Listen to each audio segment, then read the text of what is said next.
अस्सलाम वालेकुम। ये ज़्यूनिक का पीवी 6500 इन्वर्टर लगा हुआ है और इसकी जो एक्चुअल पावर है वो 3600 वाट है, यानी कि इसकी आउटपुट पावर सिर्फ और सिर्फ 3.6 किलो वाट है, जबकि इसकी पीवी की पावर 6500 वाट है।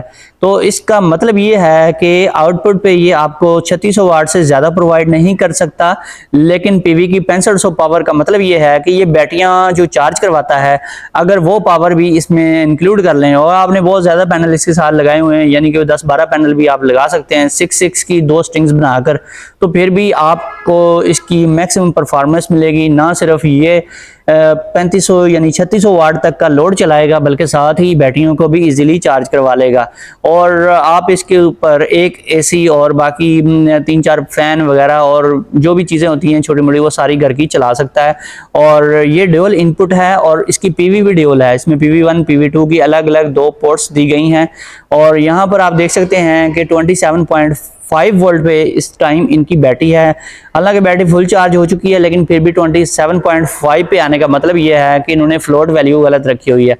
तो सेटिंग में एंटर होने के लिए एंटर की को हमने लॉन्ग प्रेस करके रखना है, होल्ड करके रखना है 3 सेकंड तक। उसके बाद नंबर 1 पे 00 आएगा, फिर आपने अप या डाउन बटन दबाना है तो नंबर 1 पे SBU आ जाएगा। यहाँ पर SCU भी होता है जो कि बाय डिफॉल्ट होता है। अगर आप वापडा शेयरिंग मोड पे चलाना चाहते हैं तो इसको SCU भी कर लें, अगर बैटरी शेयरिंग पे चलाना है तो SBU कर लें। इसका ये फ़ायदा ज़रूर होगा कि दिन के टाइम आपको जो ब्रेकर वापडा वाला है वो बंद नहीं करना पड़ेगा, वो ऑन भी रहेगा। तो SBU पे ये वापडा को बिल्कुल यूज़ नहीं करेगा, वापडा को न्यूट्रल रखेगा, यानी कि स्टैंड बाई पोजीशन में रखेगा और एमरजेंसी कंडीशन में ऑटोमेटिकली ये उसको यूज़ कर लेगा, यानी कि जब बैटरी हाफ से कम हो जाती है तब यूज़ करता है।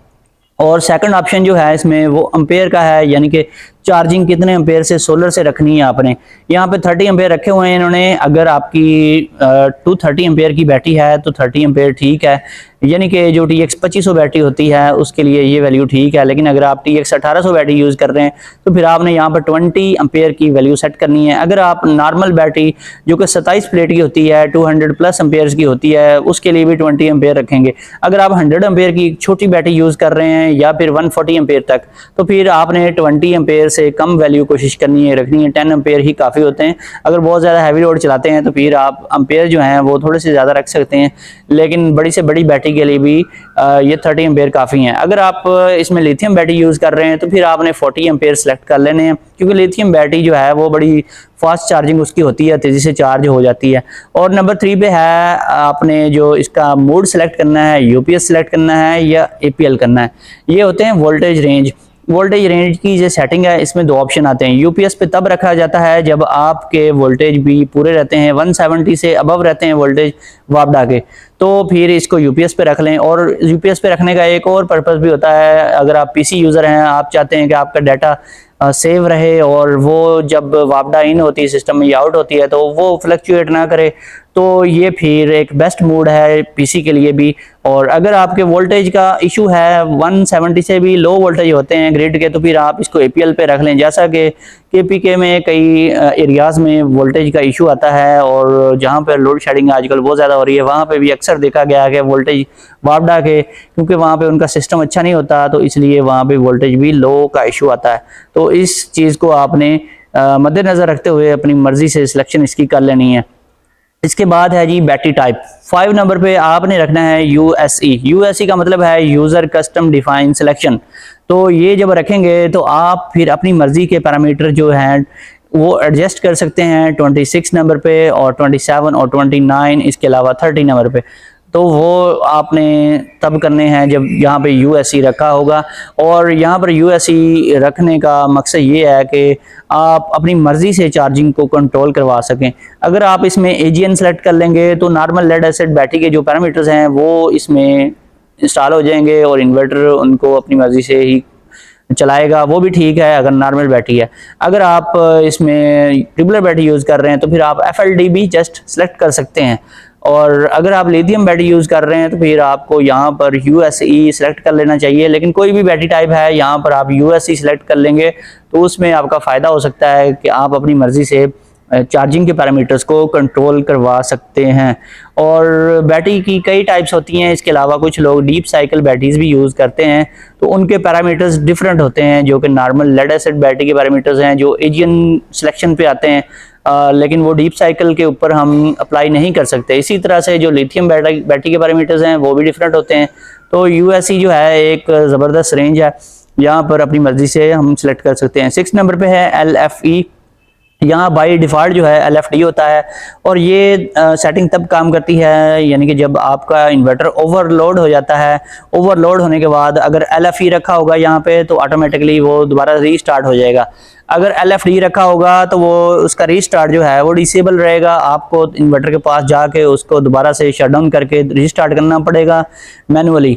अगर आप घर में मौजूद नहीं होते तो फिर इसको आप LFE कर लें, ताकि ऑटोमेटिक वो जब बंद भी हो जाए किसी ओवरलोड की वजह से, घर में कोई हैवी लोड अचानक डाल देता है तो फिर ऑटोमेटिकली वो चल पड़े।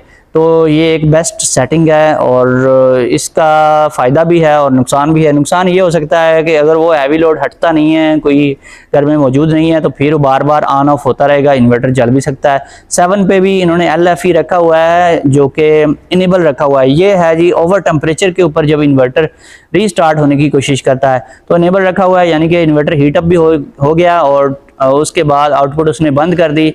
लेकिन LFE रखा होगा तो दोबारा से वो रीस्टार्ट हो जाएगा। अगर आप LFD रखेंगे तो वो डिसेबल रहेगा, रीस्टार्ट आपको मैनुअली करना पड़ेगा। और ये कोशिश करनी चाहिए कि 7 नंबर पे लाजमी आप LFD रखें ताकि वो रीस्टार्ट जो है उसका वो डिसेबल रहे। और 9 पे है 50 हर्ट्ज़। यहाँ से आप फ्रिक्वेंसी को सिलेक्ट कर सकते हैं, यानी कि जो आउटपुट पे इन्वर्टर ने अपनी प्रोडक्शन देनी है वो जो 220 या 230 वोल्ट प्रोवाइड करने हैं उसने, उसकी फ्रिक्वेंसी आप कितनी चाहते हैं रखना। इसमें 2 ऑप्शंस होते हैं, एक 50 हर्ट्ज़ का और एक होता है 60 हर्ट्ज़ का। तो इसको साइकिल भी बोला जाता है। अगर आप 50 हर्ट्ज़ पे रखेंगे तो आपकी इलेक्ट्रॉनिक अप्लायंसेज जो हैं, स्पेशली ख़ास तौर पे जो इंडक्शन लोड होता है वो आपका सेफ रहेगा।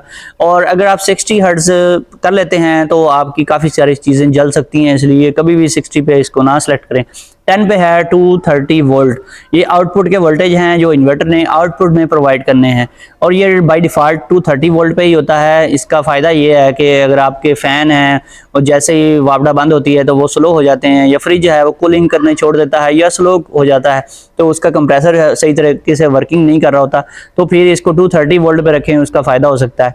और 11 पे जो है वो 10 एम्पेयर हैं, और इसका मतलब ये है कि ये ग्रिड से चार्जिंग के एम्पेयर हैं। ग्रिड से अगर आपने बैटरी चार्ज करवानी है तो इसमें आपने कोशिश करनी है कि मिनिमम एम्पेयर्स रखें, ताकि बैटरी देर से चाहे चार्ज हो लेकिन वापडा का खर्चा कम से कम हो।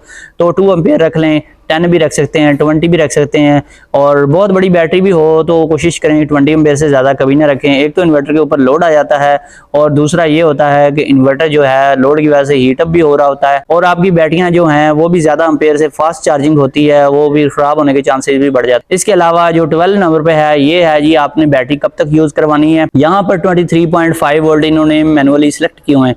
ये डिफ़ॉल्ट वैल्यू होती है 23.0।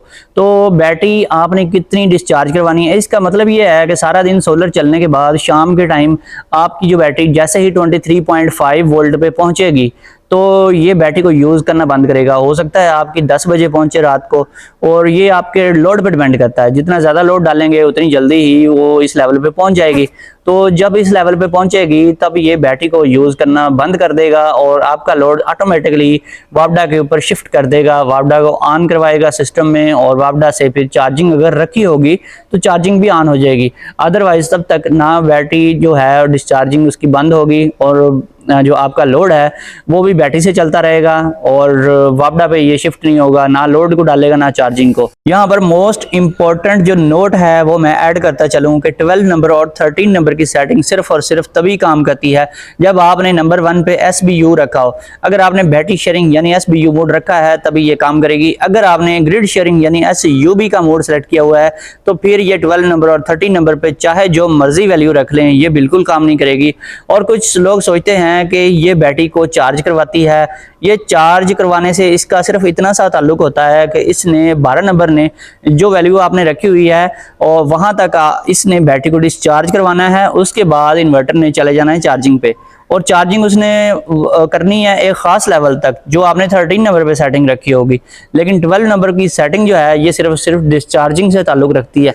अगर आपने यहाँ पे कोई भी वैल्यू सेट कर दी है तो ये उसके मुताबिक ही डिस्चार्ज होगी। इसमें एक और इम्पोर्टेंट चीज़ है कि अगर 12 नंबर और 13 नंबर की वैल्यूज़ में डिफरेंस नहीं है, वो आपने सेम सेम रख दी, तो और इन्वर्टर जो है वो चार्जिंग भी उसकी ऑन करवाई हुई है आपने, तो फिर इन्वर्टर बार बार फ्लक्चुएट करेगा, कभी वापडा चलाएगा, कभी बंद करेगा, कभी चलाएगा, कभी लोड जैसे डालेगा, फिर वो बंद और चलाने के चक्कर में बार बार आपका जो इन्वर्टर है वो जल जाएगा। ये देखें 13 नंबर पे है फुल, इसका मतलब ये नहीं है कि बैटरी फुल चार्ज होगी। कुछ लोग समझते हैं फुल रखेंगे तो बैटरी फुल चार्ज होगी, नहीं, इसका मतलब ये है कि जब तक बैटरी फुल नहीं होती तब तक ये उसके ऊपर लोड नहीं डालेगा, उसको चार्ज करवाता रहेगा, वापडा को नहीं छोड़ेगा, वापडा को यूज़ करता रहेगा। आपके सिस्टम में वापडा ना सिर्फ लोड चलाने के लिए यूज़ होती रहेगी बल्कि चार्जिंग करवाने के लिए भी यूज़ होती रहेगी, अगर आपने ग्रिड से चार्जिंग ऑन रखी हुई है जो कि 16 नंबर पे होती है। तो इसका मतलब ये बनता है। लेकिन यहाँ पर एक और चीज़ भी है, इस वैल्यू को जब आप कम करेंगे तो फिर ये है कि 25 पे कर देते हैं या 26 पे कर देते हैं, तो फिर ये बैटरी को उतना सा ही चार्ज करवाएगा।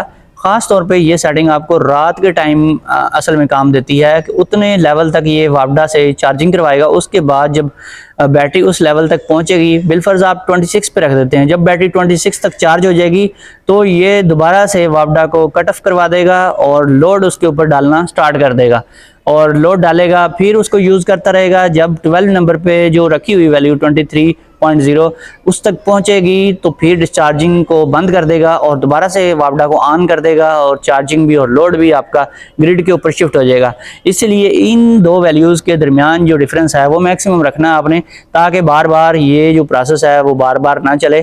कोशिश करें कि रात को बैटरी जो है अगर चार्जिंग आपने बंद रखी हुई है तो फिर इसमें कोई इशू नहीं है, फिर इन दोनों की वैल्यूज़ जहां मर्जी आप सेट कर लें।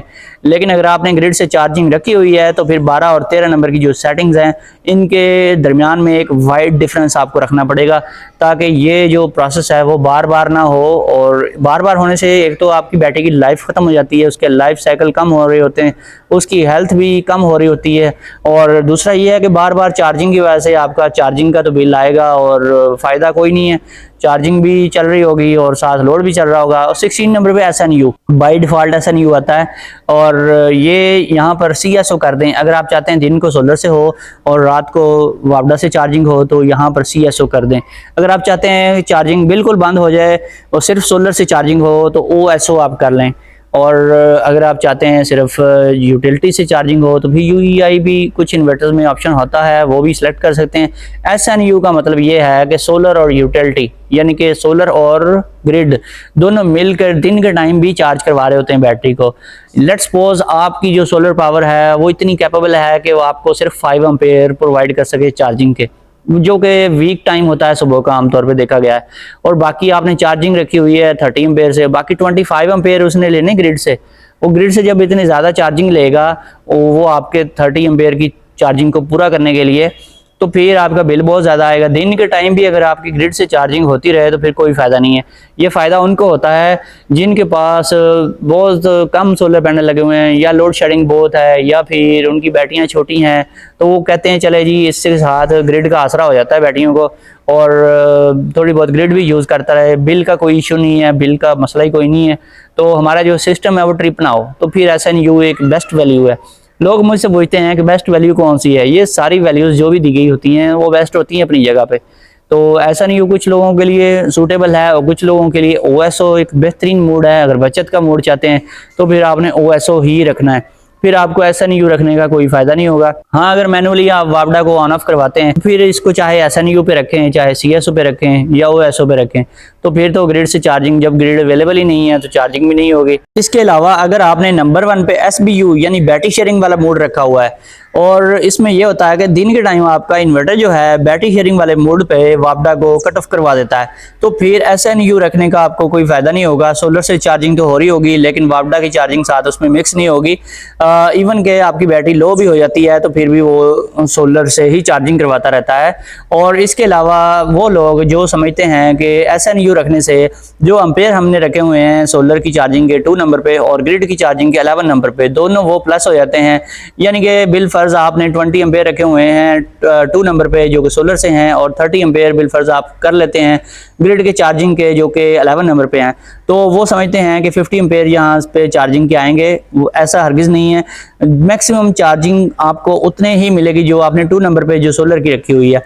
अगर आप वापडा की चार्जिंग जो 11 नंबर पे है उसको ज़्यादा बढ़ा भी लेते हैं तो फिर भी आपको चार्जिंग वो 50 एम्पेयर से नहीं करवाएगा, वो 20 एम्पेयर से ही करवाएगा, जब तक कि आप 2 नंबर की चार्जिंग को इंक्रीज़ नहीं करते।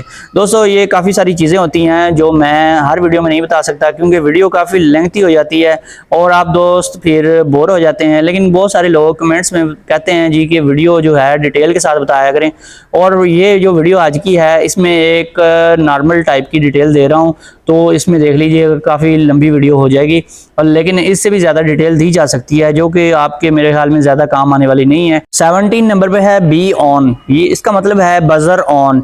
यहाँ से बजर को ऑन या ऑफ करवा सकते हैं। अगर बिला वजह कोई बजर आपको बार बार डिस्टर्ब करती है और कोई ख़ास फॉल्ट भी नहीं आता तो फिर आप इसको ऑफ करवा सकते हैं। अदरवाइज़ मैं आपको रिकमेंड करता हूँ कि आप कभी भी इसको ऑफ ना करें, ताकि आपको पता लगता रहे इसमें जो भी फॉल्ट आता है, आपको स्क्रीन पे भी डिस्प्ले होता रहे और इसकी बजर जो है वो भी चलती रहे, और इसमें आप बड़े नुकसान से बच सकते हैं। 19 नंबर पे है return to default display screen. यानी कि अगर होम स्क्रीन पे बार बार आपका इन्वर्टर चला जाता है सेटिंग करते हुए, तो फिर आप यहाँ पे FEP को सिलेक्ट करके इसको स्टे एट लेटेस्ट स्क्रीन कर सकते हैं, तो फिर ये वहीं रुका रहेगा। अदरवाइज ये ESP रखेंगे तो ये खुद ब खुद ऑटो जो है ऑटो एम इसका काम करेगा। इसमें 20 नंबर पे है LON लाइट्स ऑन, और ये इन्वर्टर की लाइट्स हैं। कुछ लोग बचत का सीन जो है उनको चाहिए तो वो फिर लाइट्स को ऑफ करवा देते हैं, ताकि एक तो उनकी LCD जो है वो ख़राब ना हो जल्दी, और दूसरा ये है कि इन्वर्टर की सेल्फ कंजप्शन भी कम हो जाए। 22 पे है अलार्म ऑन। अलार्म को भी लोग ऑफ करवा देते हैं जो बार बार डिस्टर्ब करता है। कुछ लोगों ने ऑफिस में लगाए होते हैं, शॉप्स में लगाए होते हैं, जैसा कि ये एक मोबाइल शॉप में लगा हुआ है। इसी तरह से 23 पे है BYD। ये चीज़ है जी, अगर ओवरलोड हो जाता है आपका इन्वर्टर तो ये बाईपास डिसेबल रखा हुआ है इन्होंने, यानी कि ये ग्रिड पे नहीं जाएगा। अगर BYE करेंगे तो ये ग्रिड पे चला जाएगा, इसका बाईपास जो है इनेबल हो जाएगा। लेकिन मैंने देखा है IP21 के जितने भी इन्वर्टर्स पाकिस्तान में अवेलेबल हैं, किसी भी इन्वर्टर में ये सेटिंग काम नहीं करती, क्योंकि इनके अंदर हार्डवेयर दिया ही नहीं गया, और इसकी प्राइस को कम से कम रखने के लिए वो प्रॉपर हार्डवेयर अंदर देते नहीं है। 25 पे है फॉल्ट कोड इनेबल। तो ये इसको इनेबल रख लें, डिसेबल रख लें, ये भी काम नहीं करता, क्योंकि अंदर हार्डवेयर ही नहीं प्रॉपर दिया गया जिसको ये सॉफ्टवेयर यूटिलाइज करते हुए इसको एक्टिवेट करवाए। 26 पे है 29.2। ये है जी बल्क चार्जिंग वोल्टेज, जो कि IP65 इन्वर्टर्स में अब्जॉर्प्शन वोल्टेज के नाम से भी दिया गया होता है, और ये इसका कट ऑफ है। और इस कट ऑफ को 29.2 तब रखा जाता है जब आप ट्यूबुलर बैटरी यूज़र हैं और आपने 25 mm की केबल यूज़ की हुई है। और अगर आप डीप साइकिल बैटरी यूज़र हैं तो आपने इसकी वैल्यू 28.8 से ज़्यादा नहीं रखनी, अदरवाइज़ आपकी डीप साइकिल बैटरी बहुत तेज़ी से डैमेज होगी।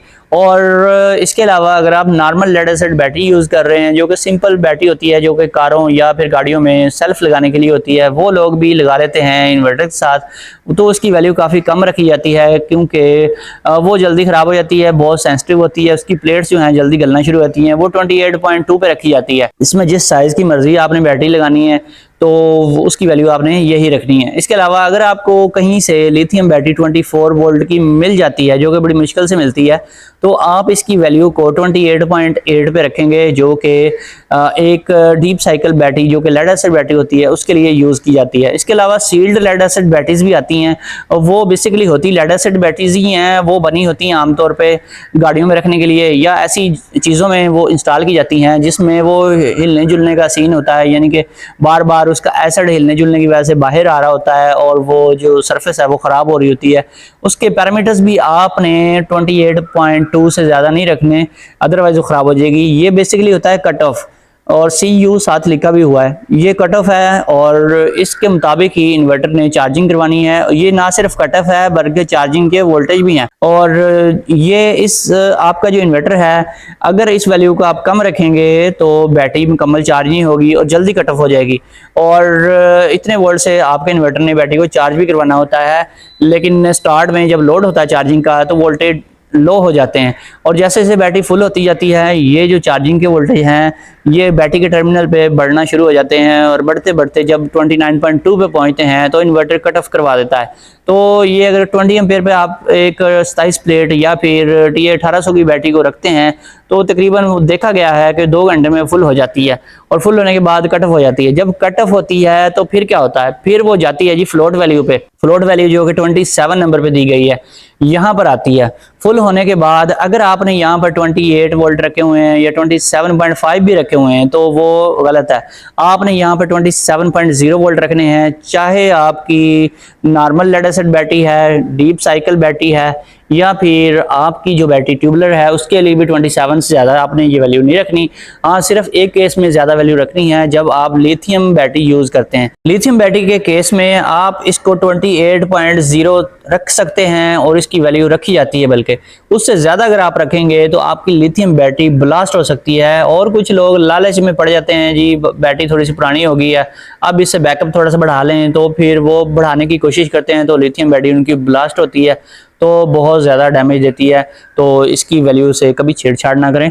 और इसके अलावा जब लिथियम बैटरी आपने लगानी है तो 26 नंबर की जो बल्क चार्जिंग वोल्टेज की सेटिंग है उसके साथ भी छेड़छाड़ नहीं करनी, उसकी वजह से भी बहुत ज़्यादा चांस है। इससे भी ज़्यादा डेंजरस वो सेटिंग है, क्योंकि वो कट ऑफ की सेटिंग है और उससे वो हाई लेवल तक चार्ज होती है, और बहुत ज़्यादा हाई लेवल पे जब उसको चार्ज करवाते हैं तो फिर वो ब्लास्ट हो जाती है। तो जब इन्वर्टर आप इंस्टॉल करवाते हैं, इसमें डिफ़ॉल्ट वैल्यूज़ दी गई होती हैं, उनको बाद में चेंज करना पड़ता है। और ज़्यादातर लोग जो हैं वो सिर्फ इंस्टॉलर्स जो अक्सर फिटर होते हैं उनसे फिटिंग करवा लेते हैं और सेटिंग करवाते नहीं हैं, और ना ही खुद समझते हैं, तो उसको ऐसे ही यूज़ करते रहते हैं। या तो उनकी बैटरी ख़राब हो जाती है या फिर उनको बैकअप नहीं मिल रहा होता, तो बड़े इश्यूज़ देखने को आते हैं। और फ्लोट वैल्यू जो आप ज़्यादा रखेंगे तो फिर एक और भी काम होगा कि आपका इन्वर्टर जो है कट ऑफ होने के बाद भी 3-4 एम्पेयर से चार्जिंग करवाए रखेगा, वो इसकी वजह से होता है। और 29 पे है जी बैटरी को डिस्चार्जिंग कहाँ पे करवाना है, तो कट ऑफ डिस्चार्जिंग की ये सेटिंग है। जब वापडा नहीं होती, सोलर भी नहीं होती, आपकी बैटरी पे सारा दारोमदार होता है, तो आपकी बैटरी 21 वोल्ट तक डिस्चार्ज होती है, जो कि डिफ़ॉल्ट वैल्यू है। तो कुछ इन्वर्टर में इसकी वैल्यू 20 पी होती है और किस में 21.5 तक होती है। तो इसको आप मिनिमम रखें। अगर आपके इन्वर्टर में 21 तक है तो 21 तक इसको रहने दें, ताकि आपको बैकअप ज़्यादा मिल सके। क्योंकि कुछ लोग यहाँ पे 23 कर देते हैं, तो फिर ये होता है कि जब बैटरी 23 वोल्ट पे रीच आउट होती है तो वो आपका सिस्टम जो है वो ट्रिप हो जाता है, बंद हो जाता है, और आप कहते हैं जी बैकअप नहीं मिला, बैटरी अभी 23 वोल्ट पे आई थी तो बंद हो गया। तो यही सेटिंग है जो कि ये काम करवाती है। तो इसके अलावा अगर आप चाहते हैं कि बैटरी की सेफ्टी रहे तो फिर भी आप इसको मिनिमम ही रखें, लेकिन सेफ्टी के लिए आप ये करें कि रात को बैटरी को बिल्कुल खाली ना करें, उसको निचोड़ें ना एंड तक। बैटरी को जब बिल्कुल आप डेली खाली करेंगे डेली बेसिस पे, तो फिर बड़ी प्रॉब्लम आएगी। हाँ, ये आप कर सकते हैं कि जो 3 महीने होते हैं गर्मी के, जून जुलाई अगस्त वगैरह, इसमें आप बैटरी को डेली डिस्चार्ज कर लें कम्प्लीटली, तो बैटरी की हेल्थ पे फ़र्क तो पड़ेगा, लेकिन इतना ज़्यादा फ़र्क नहीं पड़ेगा जो कि आप कंटिन्यूसली सर्दियां और गर्मियां पूरे आप 12 महीने ही उसको डिस्चार्ज करते रहें। उसमें आपको फ़ायदा ये हो सकता है कि आपका बिल कम से कम हो सकता है। इसके अलावा 30 नंबर पे है इक्वलाइजेशन अनेबल, EEN। इसका मतलब है कि अगर आपने इक्वलाइजेशन को अनेबल करवाना है तो इसको EEN करना पड़ेगा। और अगर EDS जो डिफ़ॉल्ट वैल्यू है उस पर रहने देंगे तो फिर ये होगा कि इक्वलाइजेशन डिसेबल रहेगी। तो आज की वीडियो में आपको ये भी बता दूं इक्वलाइजेशन होती क्या है। जब आपकी बैटरी फुल चार्ज हो जाती है, कट ऑफ हो जाता है चार्जिंग का पॉइंट, और ये इक्वलाइजेशन जो है इसको अगर आप अनेबल करवा देते हैं तो बैटरी एक्स्ट्रा चार्ज होती है। एक्स्ट्रा चार्ज होती है स्लाइड से, करंट से एक्स्ट्रा चार्ज होती है, और वो करंट डिपेंड करता है आपने इसके वोल्टेज कितने रखे हुए हैं। जो आपने वोल्टेज रखे होते हैं उसी के लिहाज से बैटरी करंट ले रही होती है। और ये बैटरी की चार्जिंग की स्टेट पे भी डिपेंड करता है कि बैटरी को कितने एम्पेयर चाहिए और वो किस साइज़ की बैटरी है। वो बैटरी जो है वो खुद से डिसाइड करती है कि उसने 2-3 एम्पेयर से चार्ज होना है या फिर 5-6 एम्पेयर से चार्ज होना है। तो इसको अनेबल किया जाता है। इसका नई बैटरी या पुरानी बैटरी का कोई मकसद नहीं है, किसी भी बैटरी में करवा सकते हैं अगर आपकी बैटरी की ग्रेविटी पूरी नहीं होती। और यहाँ पर चार्जिंग के वोल्टेज हैं, यानी कि ये कट ऑफ है और चार्जिंग के वोल्टेज भी इसको कह सकते हैं।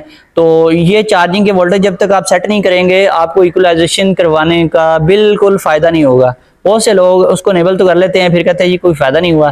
तो उसकी मेन रीज़न यही है, वोल्टेज आपने सेटिंग की है। यहाँ पर 29.2 ही होती है डिफ़ॉल्ट वैल्यू, तो इन्होंने 29.5 रखी हुई है। लेकिन अगर आप चाहते हैं अच्छे तरीके से इक्वलाइजेशन हो तो फिर इसको मैक्सिमम करें, जो कि अच्छे इन्वर्टर्स में ये वैल्यू होती है 31.5। अभी इनकी वैल्यूज़ को मैं छेड़छाड़ नहीं कर रहा हूँ क्योंकि इनको कोई इशू नहीं आ रहा, इनका इन्वर्टर बिल्कुल सही चल रहा है, इसमें कोई मसला नहीं है। इनको थोड़ा बहुत बैकअप का इशू है, लेकिन वो इन्होंने जो केबल है वो 16 mm की यूज़ की हुई है और 25 mm की लगाएंगे तो इनका जो इशू है वो भी रिजॉल्व हो जाएगा। यहाँ पर अगर आपने नॉर्मल लेड एसिड बैटरी है तो फिर आपने इसको मैक्सिमम नहीं करना, फिर आप इसको 30 वोल्ट तक रखें। अगर आपकी बैटरी एक्सट्रीमली डेड ग्रेविटी पे चली जाती है, यानी कि जो 1150 बैटरी जो रेड पे चली जाती है, तो फिर आप इसको मैक्सिमम रखें 31.5, ताकि आपकी बैटरी अच्छे से इक्वलाइज हो जाए। इक्वलाइज करने का मकसद ये होता है कि अगर कुछ सेल सही चार्ज हो रहे हैं, कुछ सही तरीके से चार्ज नहीं हो रहे, उनके वोल्टेज पूरे नहीं हो रहे, तो फिर ही इक्वलाइजेशन को अनेबल करवाया जाता है ताकि आपके सारे सेल इक्वली चार्ज हो जाएं। और 33 पे है इसका टाइम 60 मिनट। इसका मतलब ये है कि आप मिनिमम कितने मिनट की इक्वलाइजेशन चाहते हैं, कि कितने मिनट तक आपकी बैटरी इक्वलाइज हो। इसको भी आपकी बैटरी अगर बहुत ख़राब है तो आप इसको 200 तक कर सकते हैं, ताकि आपकी बैटरी 200 मिनट तक यानी कि कोई 3-4 घंटे चार्ज हो, इक्वलाइज हो, तो फिर ही उसकी ग्रेविटी पूरी होगी। 34 पे है मैक्सिमम टाइम आउट, यानी कि आप चाहते हैं कि कितने टाइम तक मैक्सिमम रखा जाए। तो अगर नॉर्मल रखना चाहते हैं तो 120 रहने दें। अगर आप की बैटरी बहुत ज़्यादा इक्वलाइजेशन मांग रही है तो फिर इसको आप 400 पे कर दें, यानी कि 400 मिनट्स तक इसकी मैक्सिमम जो है टाइम लिमिट रखे और इतने मिनट तक ये करे। और 35 पे है जी डेज, ये है इंटरवल का, इक्वलाइजेशन का इंटरवल, यानी कि 30 दिन के बाद 30D का मतलब है इतने दिन के बाद ये ऑटोमेटिकली दोबारा से इनेबल हो जाएगी 2 से 4 घंटे के लिए। और 30D की बजाय अगर आपकी बैटरी ज़्यादा ही ख़राब है तो फिर आप 7D या 10D कर सकते हैं, लेकिन मैं आपको रिकमेंड नहीं करता क्योंकि इससे बैटरियाँ ख़राब भी हो जाती हैं। अगर आपकी बैटरी पहले से ख़राब है तो फिर आप ट्राई कर सकते हैं। अगर आपकी बैटरी बिल्कुल सही काम कर रही है तो फिर इसके साथ छेड़छाड़ ना करें। अगर आपकी नई बैटरी है तो फिर 30D आपकी बैटरी को कुछ भी नहीं कहेगी, कोई उसको डैमेज नहीं पहुंचेगा किसी किस्म का। आप इसको 30D पे इजीली आप इसको अनेबल करवा सकते हैं। इसमें आपकी बैटरी के ख़राब होने के चांसेस बहुत कम होते हैं। तो 30D की बजाय आप 20D कर सकते हैं, 15D भी कर सकते हैं, लेकिन इसकी वैल्यू कम तभी आपने करनी है जब आपका बहुत ज़्यादा इशू है और बैटरी किसी भी तरीके से चार्ज नहीं हो रही। हाँ, एक और चीज़ भी है कि जिन लोगों की चार्जिंग अच्छी नहीं होती, उनके इन्वर्टर्स के बल्क चार्जिंग जो कट ऑफ वोल्टेज हैं वो अच्छे नहीं होते, वो इक्वलाइज करवा के बैटरी में यहाँ पर 3D या 1D 2D सेलेक्ट कर सकते हैं, ताकि उनकी हर 1 दिन बाद या 2 दिन बाद बैटरी जो है इक्वलाइज हो जाए और इससे उनकी बैटरी की ग्रेविटी पूरी होती रहती है, जो कि उनका इन्वर्टर कैपेबल नहीं होता उसको कंप्लीट चार्ज करने का। वो उसको सिर्फ 60 या 70% तक चार्ज कर रहा होता है, लेकिन इन्वर्टर बता रहा होता है कि ये फुल चार्ज हो गई है। और वो छोटे इन्वर्टर्स होते हैं 1 किलोवाट वाले अक्सर। और जैसा कि फ्रोनस का PV 2200 न्यू मॉडल है, उसकी मैं रिसेंटली वीडियो भी बना चुका हूँ, उसमें भी मैंने ये फॉल्ट बताया था कि बल्क चार्जिंग की उसकी वैल्यू जो है 14.6 से ऊपर जाती नहीं है। वैसे जो अगर बैटरी आपकी सही है तो 14.6 एक बेस्ट वैल्यू है ट्यूबलर बैटरी के लिए, वो उसके ऊपर सही चार्ज हो जाती है। लेकिन अगर आपकी बैटरी थोड़ी सी ख़राब है और चार्जिंग नहीं ले रही, प्लेट्स हार्ड्स हैं, सल्फेटेड प्लेट्स हैं, तो फिर आपको कुछ ना कुछ करना पड़ता है। और 36 पे है इमीडिएटली अनेबल।